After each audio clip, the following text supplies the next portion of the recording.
अहीर भैरवतान के बीच बनारस के घाटों पर भोर की किरण फैलती थी।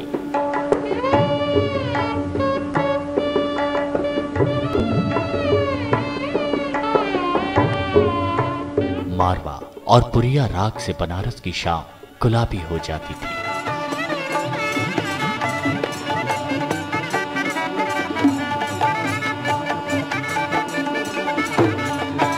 काशी के महादेव भी जिसकी शहनाई के सुर सुनने के लिए बात जोड़ते थे।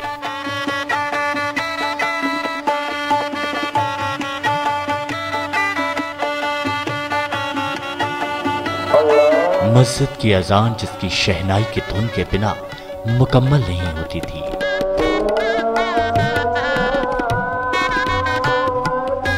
वो फकीर ही तो था, गंगा जमुनी तहजीब की खूबसूरती जिसकी बच्चों जैसी मुस्कान और ठुमरी कजरी को गुनगुनाने की अदा पर इखलाती थी। शास्त्रीय संगीत के पितामह, शहनाई के शहंशाह और भारतीय संस्कृति के संत, भारत रत्न उस्ताद बिस्मिल्लाह खां, जिनकी पूरी जिंदगी उनकी शहनाई और उससे निकलती धुन के इर्द गिर्द घूमती थी।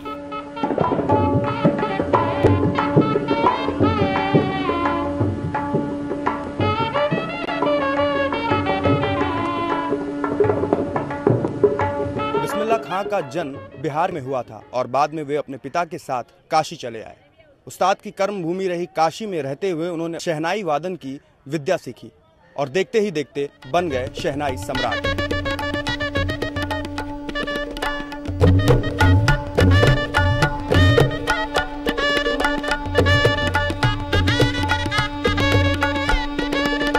शहनाई के साथ अपने 84 साल के सफर में खां साहब ने शोहरत की तमाम बुलंदियों को छुआ।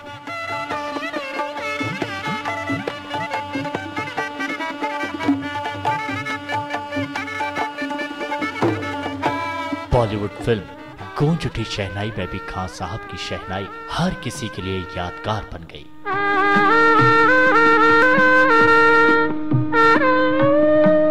खां साहब की जिंदगी में वो पल भी आया जिसका हर कलाकार को तहे दिल से इंतजार रहता है, मतलब एक सम्मान का। पद्मश्री, पद्म भूषण, पद्म विभूषण से खान साहब को सम्मानित किया गया और साल 2001 में उन्हें मुल्क का सर्वोच्च सम्मान भारत रत्न से भी नवाजा गया। लोगों के दिलों में खान साहब के लिए बढ़ते प्यार के बीच 21 अगस्त 2006 को वो दिन भी आया जब सुरों के सूफी ने सांसों का दामन छोड़ इस ज़मीं को अलविदा कह दिया।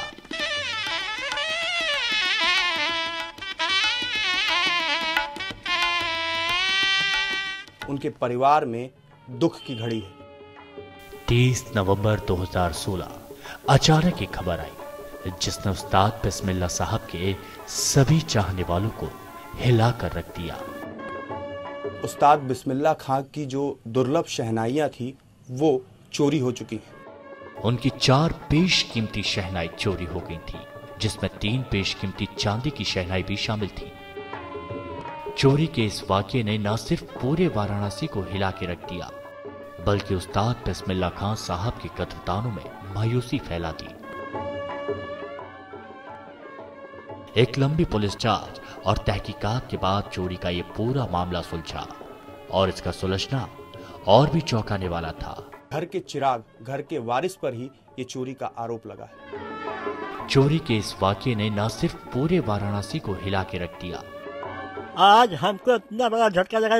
सन 2006 में जब अब्बा का इंतकाल हो गया, उसके बाद कल हम जब शहनाई चोरी हो गई, बहुत सबसे बड़ा झटका हमारे लिए है। क्या करें। बल्कि उस्ताद बिस्मिल्लाह खां साहब के कदरदानों में मायूसी फैला दी। जांच और आरोपी के बीच एक बुरी खबर भी आई। पता चला मीडिया के माध्यम से कि मतलब खान साहब की शहनाई को गला दिया गया है। इससे हमारा पूरा परिवार बहुत ही ज़्यादा मतलब इस समय अफसोस जाहिर कर रहा है और काफ़ी हम लोग मतलब दुख की घड़ी में जी रहे हैं। बिस्मिल्लाह साहब की चांदी की शहनाई गला दी गई।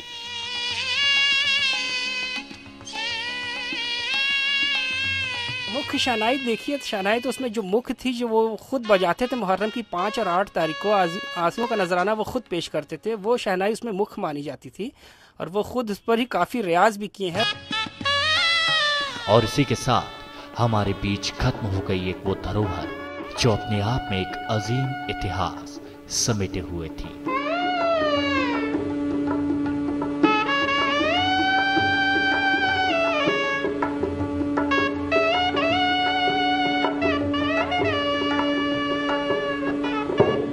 आइए हम आपको सुनाते हैं शहनाई की वो आखिरी तान, मतलब खान साहब का वो आखिरी इंटरव्यू।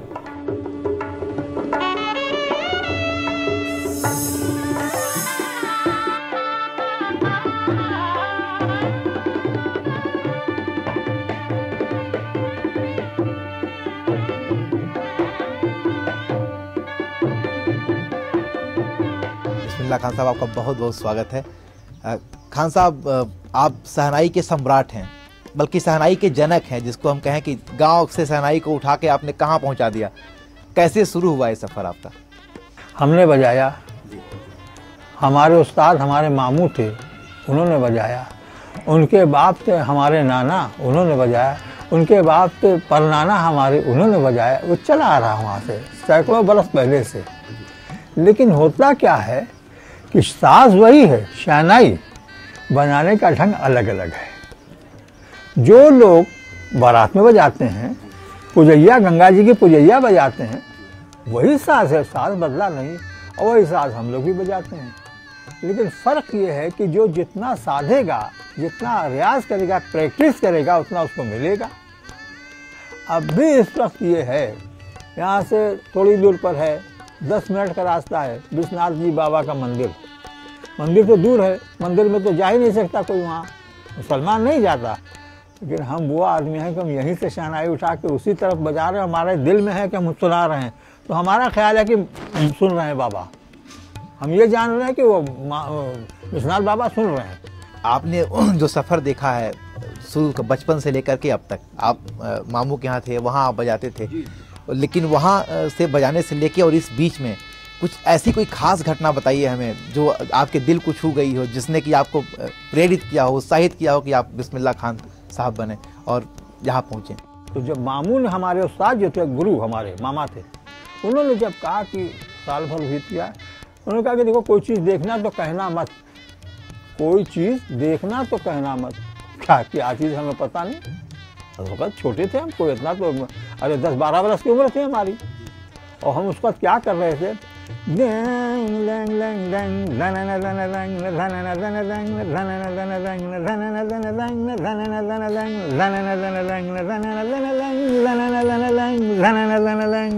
इसी में लगे हुए हैं, मजा ले रहे हैं।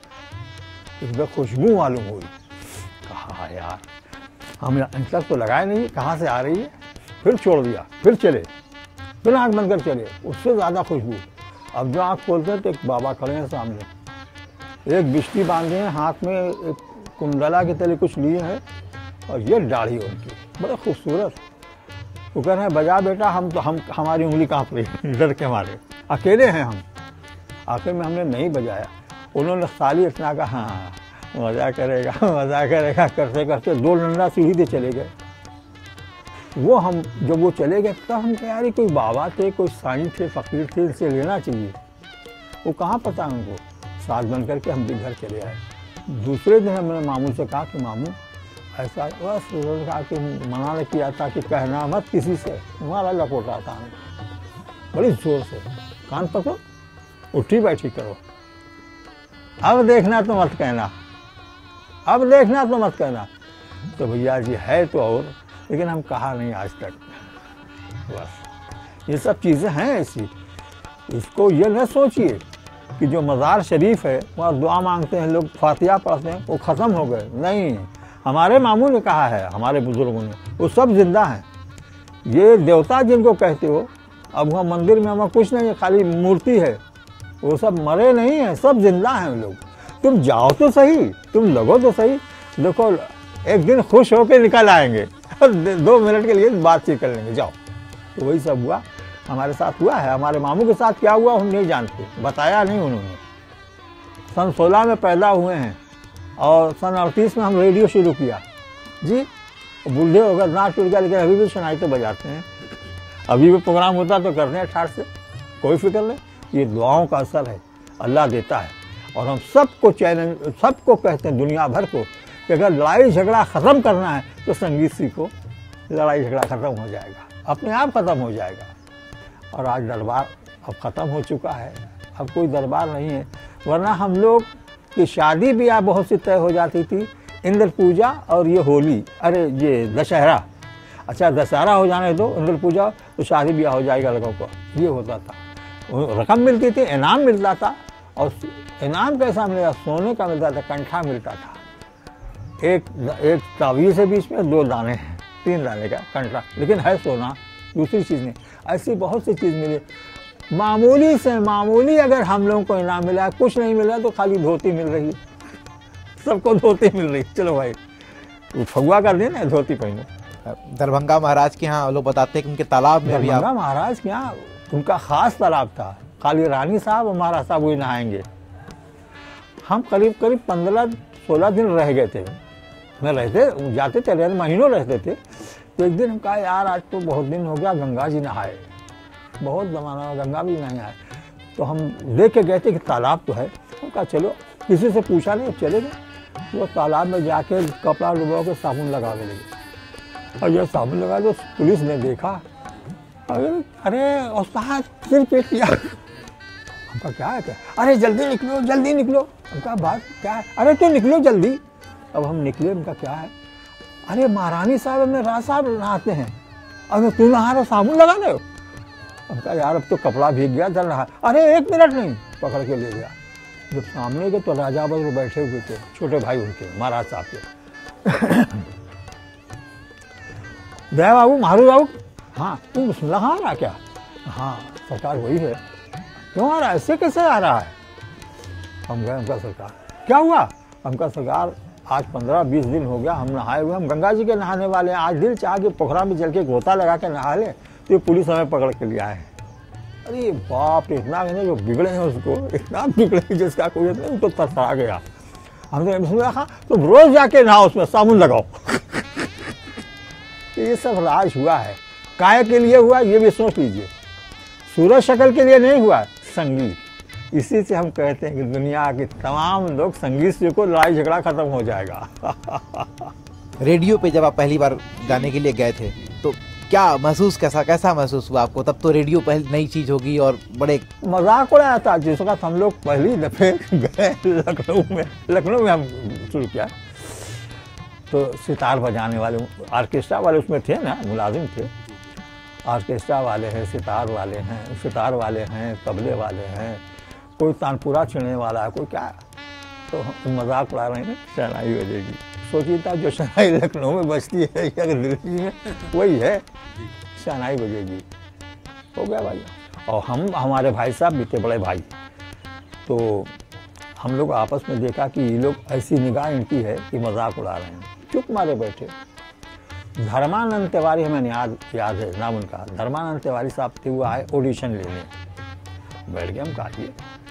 तो हम और भाई साहब दोनों बैठे और पार्टी के लोग थे।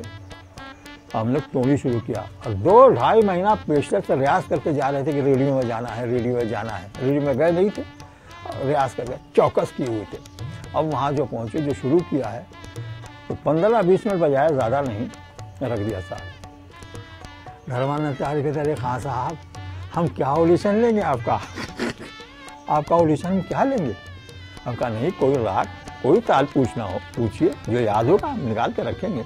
अरे नहीं खां साहब, उसमें में एडवानी साहब थे वहाँ, रेडियो डायरेक्टर, स्टेशन डायरेक्टर थे, वो चले आए, ऊपर थे वो।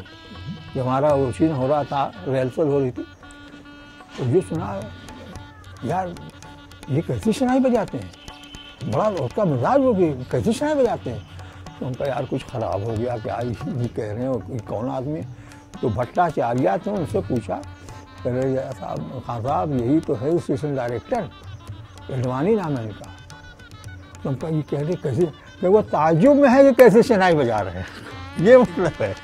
ऐसी शहनाई नहीं चाहिए कैसे कि उसी वक्त 3 महीने का ट्रेक्ट हमारा हो गया। अब हमें हर महीने, तो हम हर 15 दिन के बाद चले जाते थे वहाँ लखनऊ कॉन्ट्रैक्ट था। ये सब कर चुके हैं हम लोग पहले, लेकिन रियाज करते थे ज़रूर, छोड़ा नहीं था, उसमें कमी ना है। और इस वक्त भी जो कुछ होता है थोड़ा रियाज तो करते हैं। आप लोग ना आए होते तो हम अपने काम में लगे रहे, साथ देखते रहते। हाँ, ये है कि लोग आपके ऊपर जब पाकिस्तान बना तब तो आप लोग यहाँ पे माने जाने कलाकार थे उस जमाने में, तो लोगों ने नहीं कहा कि आप पाकिस्तान जाइए? पाकिस्तान जाने के एक लोग नहीं, बहुत से लोग छिप के कह रहे हैं चलो अब यहाँ नहीं रहना है। एक दफ़े सुना, 2 दफ़े सुना, वो आए वो लोग कहने लगे, वो आए वो कहें। एक दिन गुस्सा आया हमका, सुनो हम वहाँ जाएंगे तो खुदा बदल जाएगा क्या? अगर खुदा बदल जाएगा तो हम ज़रूर चले जाएंगे, और जो खुदा बदले लगा जो वहाँ हुआ है तो हमारी खुदा यहाँ भी मदद करेगा। आज हम उसका शुक्रिया क्यों ना अदा करें? सोचिए, हमको पद्म श्री, पद्म भूषण, पद्म विभूषण, भारत रत्न सब मिला, तो हमको हिंदुस्तान ही गवर्नमेंट ने तो दिया, हम वहाँ से तो नहीं लिया। लेकिन सवाल ही पैदा होता है कि हमारा मतलब जो है वो ये फिर कहता हूँ, कह चुका हूँ, संगीत सीखो झगड़ा खत्म हो जाएगा। संगीत में असर है, अभी भी असर है। संगीत सीखोगे, जो मालकोस यहाँ गाते बजाते वही मालकोस तो वहाँ गाते बजाते हैं, जो टोली वहाँ गाते बजाते वही टोली तो यहाँ गाते बजाते हैं। हम लोग कहाँ अलग हैं। शहनाई का आपका अपना घराना था जी, और उस घराने ने ऐसा क्या किया कि शहनाई गांव से निकल के पूरे देश में छा गई? देखिए, वो शहनाई ये किया कि कॉन्फ्रेंस होती थी ना, पहले बहुत कॉन्फ्रेंस होती थी संगीत की, इलाहाबाद में भी हो रही है, लखनऊ में भी हो रही है, दिल्ली में, सब जगह, कलकत्ता, बम्बई, सब जगह। तो कॉन्फ्रेंस में एक जगह के लोग तो आते नहीं थे, सब जगह से बुलाए जाते थे, और जो थे वो पहले राज दरबार में पले थे तो वो वहाँ से आते थे। और एक कोई गाना गा रहा है, कोई गाने के बाद कोई का तबला खाली बज रहा है, सोलो तबला है, कोई के बाद सितार बज रहा है, कोई के बाद सरोद बज रहा है, ऐसे चलता था। शहनाई भी थी। तो हमारे मामू ये कहते थे, सबसे नहीं कहते थे, हम लोग तो कहते पागल हुए हो, इस खेल में मत पड़े रहो, तुम इस खेल में पड़े रहो, कोई कैसा गाए बजाए, तुम जब बैठो तो 5 मिनट में पब्लिक को अपने हाथ में खींच लो, 5 मिनट पब्लिक तुम्हारे तरफ है, वो क्या चीज़ होगी तब वो करके बताते थे, साथ लेके बजा के। तो देखो यहाँ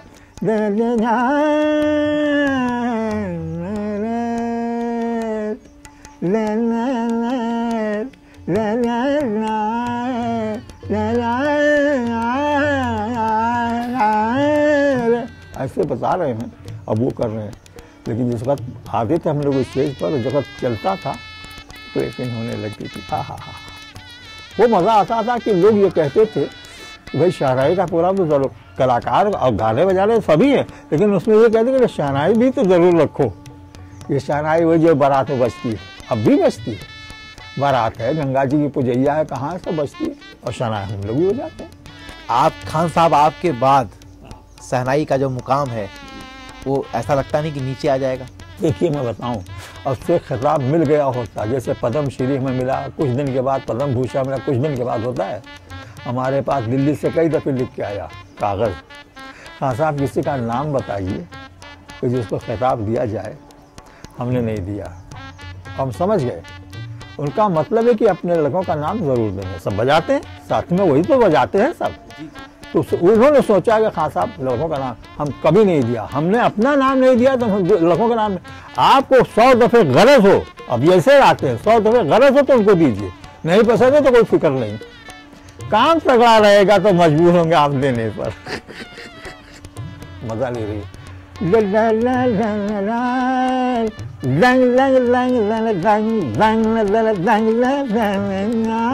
अब इतना क्या छोड़ दिया, अब लड़के बजा रहे हैं। तो वहाँ से जो लिख के आ रहा है, इसीलिए कि खान साहब अपने हम नाम नहीं बताया, गवर्नमेंट दे तो वो मजा है, हम मांगेंगे नहीं। शहनाई को आपने इतना ऊंचा मुकाम दिया है, लेकिन आपके परिवार में जो बाकी लोग हैं, कितने लोग शहनाई बजाते हैं? उसमें सब तो नहीं बजाते। अब जैसे अली हैदर हमारे भतीजे हैं, शहनाई बजाते हैं वो, लेकिन उनके जिम्मे काम लगा दिया ये हमारा लिखा पढ़ी करो, कोई तार आ गया, कोई टेलीफोन आ गया, कोई फैक्स है तो देखो। वो बजाते हैं सब, लेकिन और लड़के जो है वो सब बजाते हैं। छोटे बेटे आपके ये तबला बजाते हैं, उनको तबले का शौक हुआ तो उनका ये तो नहीं है कि हमारे यहाँ शहनाई बजिए तो शहनाई बजाओ, ऐसा नहीं, शहनाई बजाने वाले हैं ना, आपको बुलाओ फलाने को बुलाओ, सब होता है बजाओ, लेकिन तुम तबला बजाओ तो तबला। तो उससे कहा कि नाज़िम मियाँ इतनी दूर तक आओ, सबसे ऊंचे चोटी के न बनो, नहीं सबसे गिरे हुए भी न रहो। तुम इसके अंदर आ रहे हो कि जब तुम्हारे बगल में कोई बैठ रहा है और तुम उसको रास्ता दे दो तो तुम कमजोर न पड़ो, दुनिया देख ले कि हाँ ये भी है। आपस में जो नए प्रयोग किए जा रहे हैं संगीत में, शास्त्रीय को पाश्चात्य से जोड़ दिया जा रहा है, वेस्टर्न म्यूजिक, इंग्लैंड की म्यूजिक को भारत की म्यूजिक को जोड़ दे रहे हैं आजकल, तो इसको कहाँ तक ठीक मानते हैं? नहीं, हम इसको नहीं मानेंगे। इसलिए उनके यहाँ भी है, सुरीलापन है, लेकिन जो चाल हमारे यहाँ की है वो उनमें नहीं है, और वो उसमें से 10 टुकड़ा निकाल के अपने लगा रहे हैं और ऐसा इतना टुकड़ा। ये चीज़ हमारे यहाँ शास्त्रीय संगीत, पारिजात, रत्नाकर, आप पूछिए किसी या आपको यहाँ मालूम हो, ये किताबें हैं हमारे यहाँ, इतनी मोटी मोटी किताब है, सारी संगीत की भरी है। तो पारिजात, रत्नाकर, अब उसमें देखिए कि क्या क्या है। तो उस रूप से चले गए तो जो 1000 बरस स्पेशल जो थे गाने वाले, तो उसी रूप से गाते बजाते थे। था ना गाना बजाना उस वक्त भी था ना, कि ऐसा नहीं था कि अब हुआ है, उस वक्त जो था अब नहीं है, सही पूछिए तो उस वक्त तासीर पैदा किया, गाना गा के पानी बरसा दिया, दुनिया जान रही। महाराजा बड़ा लंबा किस्सा है। पूरे देश में दंगे का माहौल है, लोग चाहते हैं कि किसी तरह से फायदा उठाया जाए, लोगों को लड़ा दिया जाए, आपस में तरह तरह तनाव का माहौल है। वो संगीत वाले नहीं है ना, कूड़ हैं, हम तो ये कहेंगे जो ऐसा चाहते हैं कि लड़ाओ इनको, हम लोग अपनी संगीती अल्फाज में कहेंगे कूड़ है, इनको कुछ पता नहीं, कुछ नहीं जानते। ऐसा नहीं करना चाहिए। कोई काम है ऐसा कि बड़ा वैसा है, बड़ा ठीक नहीं है, हट जाओ उससे, खुद हट जाओ, जाओ तुम करते हो तुम जानो। लेकिन संगीत ये चाहे कि हाँ लड़ाओ इनको, और संगीत चाहे कि खराब करो, और जो बात ऐसी करे कोई कि जिसमें झगड़ा पैदा हो संगीत ही वाला, उसकी बात न मानो। नहीं, अब दुनिया में भी, केवल भारत में नहीं, बाकी जो मुल्क हैं वो कभी अफगानिस्तान में झगड़ा, फिलिस्तीन में झगड़ा, अमेरिका पर ये, इन देश में वो, इजराइल में झगड़ा, तो ये झगड़े पूरे दुनिया में हो रहे हैं, ये दूर कैसे हैं? हुजूर वाला ये चीज़ संगीत वाले हम लोग हैं, हम लोग से न पूछिए, ये तो जो करने वाले हैं उन्हीं लोगों से पूछिए। हम इसमें फैल नहीं सकते, हमसे ज़्यादा एक लड़का जो है साइकिल में हवा भरता है, पंचर बनाता है, वो हमसे ज़्यादा जानेगा। ये सियासी लाइन है, हम उसमें नहीं हैं। हम संगीत, संगीत और संगीत, बस इसकी बात जानते हैं, और उसमें भी सब नहीं जानते। जो हमको मालूम था मैं आपके सामने बता दिया, आप उसको नोट कर लीजिए। और पूछना है तो अब इसके लिए हमको ज़रा सा अपनी किताबें देखनी पड़ेंगी। अपने पास है किताब संगीत की, फिर उसको उसमें देख के कुछ छांटेंगे, रियाज करेंगे, उसमें करीब करीब कई महीना लग जाएगा, तब हम बता सकेंगे। लेकिन इन चाम सब हमको अस्थायी अंदर है। तू ही निरंकार, तू ही निरंकार लफ्ज है, लेकिन उसमें तू ही निरंकार, तू हे निरंकार, रचो सब संसार, तू ही। एक दफे, 2 दफे, 4 दफे लगते लगते एक दफे उसकी आंख में आंसू आने लगेगा। फिर तू ही निरंकार कौन है? तू ही निरंकार, निरंकार है कौन? अरे वही खुदा है, जिसको आप भगवान कहते हैं, राम कहते हैं, वही है, दूसरा नहीं है। तू ही निरंग, जब इस तरीके से लेके चलेंगे हम लोग, तो अभी बताया है कि आंख में आंसू आ जाएगा। जब ये चीज़ हो जाएगी तो अब बताइए, खुद फैसला कीजिए कैसे बुरा काम करेगा। लड़ाई झगड़े में कहाँ पड़ेगा, भागेगा, वो दूर हो जाएगा, वहाँ नहीं। बस एक चीज़ है, संगीत, संगीत लेके चलो। और एक बात और कह दें अगर आप चाहें तो, लेकिन है ज़रा कठिन, उसको सोच के चलिएगा और दीजिए आप, मैं मना नहीं करता, लेकिन बहुत सोच के, बहुत खूबसूरती से। हम मुसलमान हैं ये तो तय है, हम नमाज पढ़ते हैं, खुदा को मानते हैं, लेकिन हमारे यहाँ का ये असूल है कि संगीत मत करो, नाजायज़, बिल्कुल ख़त्म करो, नहीं करना है। नाजायज़ तो नाजायज़ एक जगह तो ये है कि हराम कर दो, ये जानते हुए कि ऐसा न करो, इसलिए कि हराम है, नहीं करना है।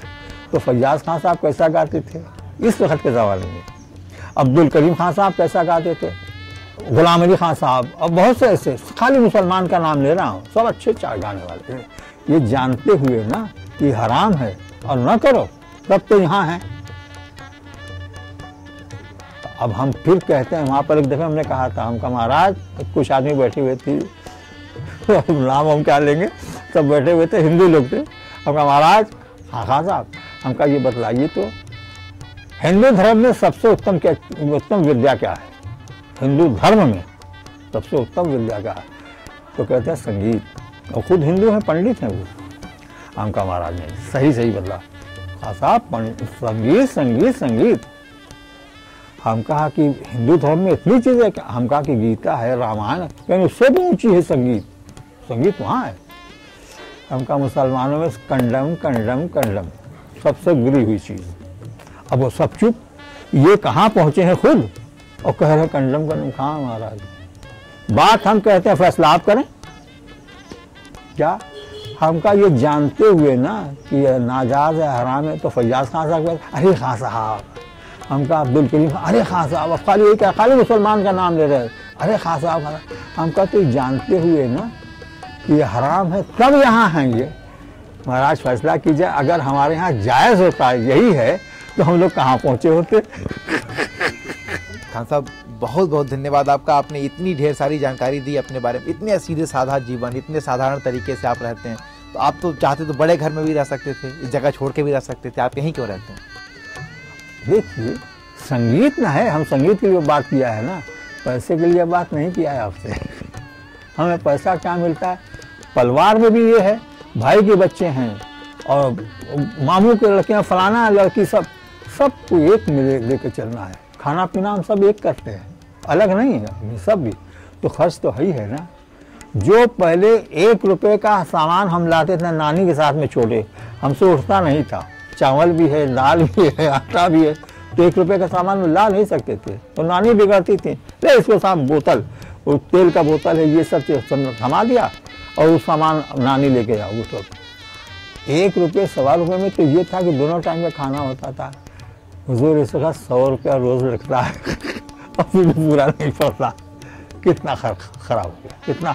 और वो चीज़ नहीं मिलती जो दाल बघारी जाती थी पहले, अरहर की दाल पकी है, ठीक है, उसको बघारते थे ना, कड़वा तेल, जरा सा लहसुन मिर्चा सब छोड़ के छाँव से भराओ कि भाग निकली, तो पूरे मोहल्ले में दूसरे लोग कह रहे हाँ कहीं दाल बघरी है, उनका मकान दूर, लेकिन उनके नाक में मर गए, हाँ दाल बघरी है, ये सब हो गया। इस वक्त वो चीज़ नहीं है, तेल वही है, दाल भी वही है, लेकिन अब वो लज्जत नहीं है कि आप समझ नहीं आता क्या है, बस ठीक है। और आखिर में ये है कि दुनिया किसी की नहीं रही, कितना बड़ा आदमी भी क्यों हो, कितनी दौलत वाला क्यों ना हो, लेकिन हुजूर रहता नहीं, हुजूर दौलत नहीं रहेगी। लो जिसको जितना दिलना चाहो ले दो, तो आसान छोड़ो, हटाओ, नहीं रखना है, और थोड़ा सा करो, ज़्यादा नहीं, थोड़ा सा करो। तो हम कसम खा के कहते हैं जितना ऐसा करेगा उसका ज़्यादा वो दे देगा, उसके कब्जे में है ना, वो दे देता है, ले जाओ। भारत रत्न बिस्मिल्लाह खान का व्यक्तित्व और मन जितना खूबसूरत था, उतनी ही खूबसूरत थी उनकी शहनाई की तान। ऐसे अनमोल रत्न को एपीएन का सलाम।